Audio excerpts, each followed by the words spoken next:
Hey guys, we're doing front brake pads and rotors on a 2007 Chevy Silverado. Worked for a Sierra as well, and many other years, of course. All right, first thing we're gonna do is take that tire off. And that's a 7/8 or 22 millimeter lug nuts. Take your plastic caps, get them loose, pull your cover off, then you got your lug nuts there. Cut your wheel all the way to the left if you're working on the passenger side, vice versa for the driver's side, so you can get access. We got a 19 millimeter here. I'm gonna zip that out.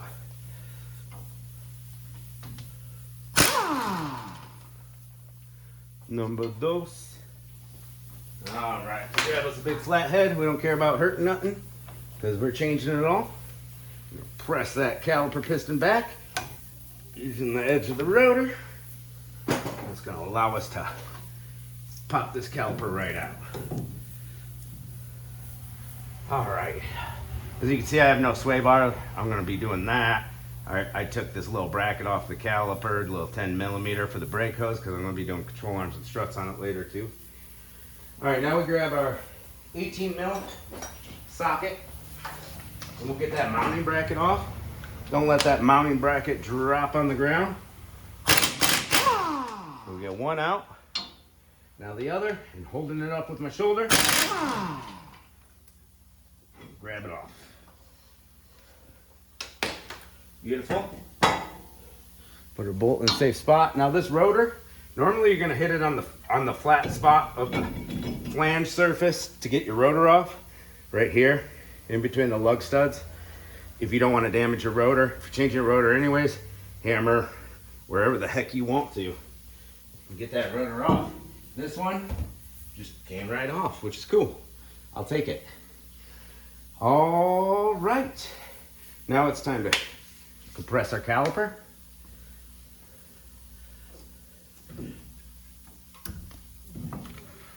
Oh, as you compress one piston, because these are dual pistons, the other one's going to try to come flying out. That's okay.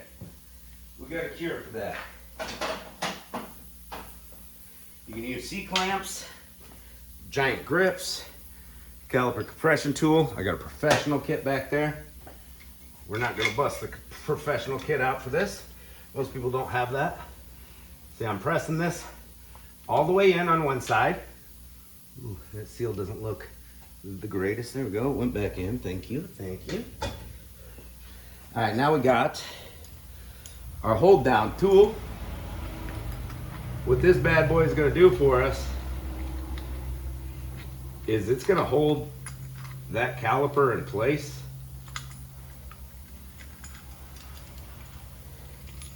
That caliper piston while we press in the other one. Ooh.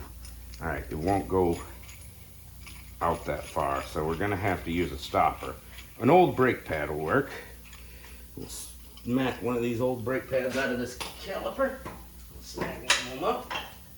There we go. We'll put that brake pad right there.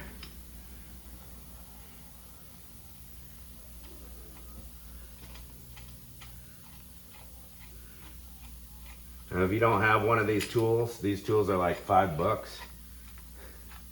You can get them at parts store, Harbor Freight, whatever. You can use a C-clamp or have a buddy hold the one piston so the other piston doesn't come flying out.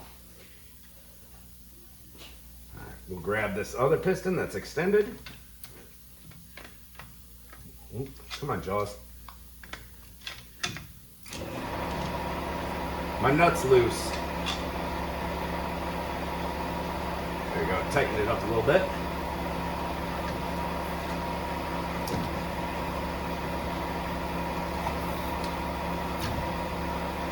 And press her in. Woo! Make sure she's all the way in. God, you won't stay still, dude. Like just chill out, my bro.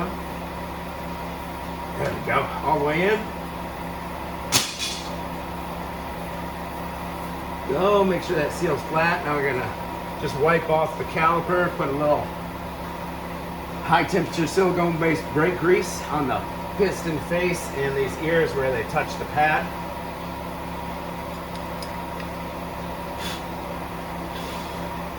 And the most important part, here's our bracket, right, people? See these ears? Where they plug into the mounting bracket and then the hardware plugs into that? This pad is locked into place. That is no bueno. Where's my hammer?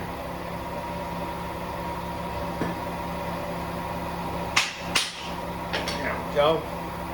You can see how rusty that hardware is. Super rust delicious. That rust swells into those grooves and it locks your brake pad in, causing premature wear. So we're gonna clean this out with our little Dremel tool, wire brush, wire wheel, whatever. Get it nice and clean. Put a little bit of that high temp brake grease in there so it doesn't rust as fast in the future. And we got premium pads with new hardware. So that new hardware is gonna go into this.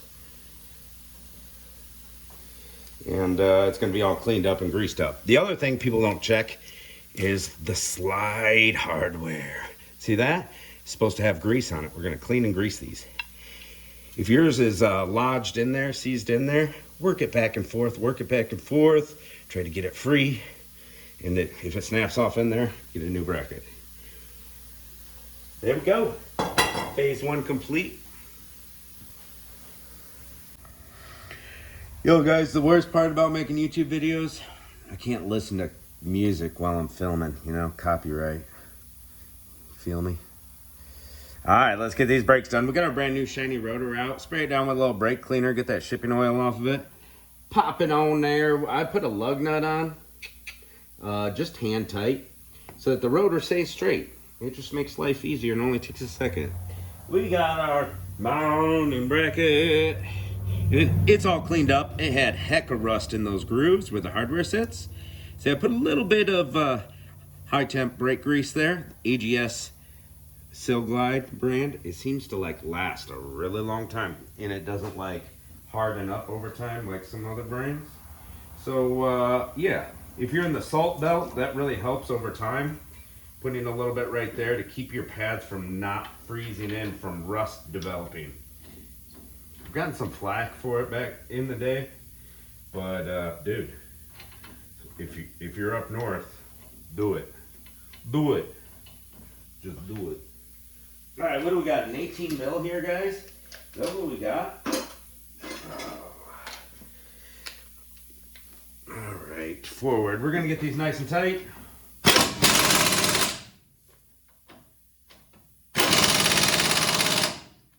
Go. Make sure they're tight, like a tiger. We can even put a little bit of grease on the ears of these if we want to. So I greased and cleaned these up and greased these up, the slides. Got some brand new grease in there. All right, we got 2 different types of pad. You got 1 and 2. This inside pad has like a block on it. So there's a difference, guys. We're gonna pop that outside pad in. And you kind of got to press back against the springy part of the hardware, but it clips right in. Now we're going to have a squealer tab on these brakes. See a little squealer tab? Starts squealing when your brakes get low. That's going to go on the top of the inside. So you're going to have 2 pads that are the same, the outside. Then the difference between the 2 insides, between left and right, is where the squealer tab is. So there we go. We got our pads in place. Whoa, let's grab some grease. Grease. There we go. This is the grease I use. Right here. AGS Silglide brake lubricant. It's my jam. Oh, give me my caliper. I had that caliper bungee corded up so that it flip-flop around. We compress those pistons in, right? Gave it a little dusting, got the dust out of there, a little grease. We're gonna put a little grease right on the piston surface. That's gonna help in the long term. Just a thin little film. If you get any grease on your rotor surface or pad surface, make sure you wipe that stuff off. And spray it off with some brake cleaner. All right. Our hose was twisted up a little bit, untwisted it. We're gonna put this caliper right over there. And once the caliper's over, we gotta press in on our hardware, our sliding hardware. Boom. All right, and when we compress that caliper, we sent a bunch of old brake fluid back through the line, right?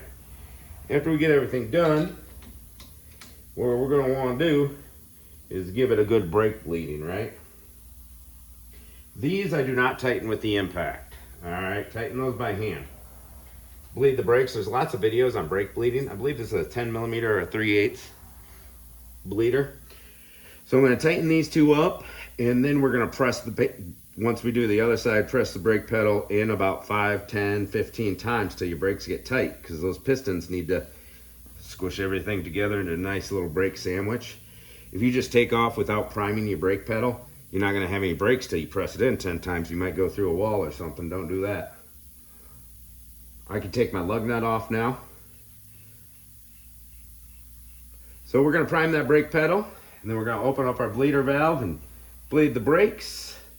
Get the brakes bled, put the tire back on, torque those lug nuts down correctly, and go take her out for a test drive. Be safe out there, guys. If this video helped you, drop a like. Maybe even think about subscribing. I'll catch you on the flip side.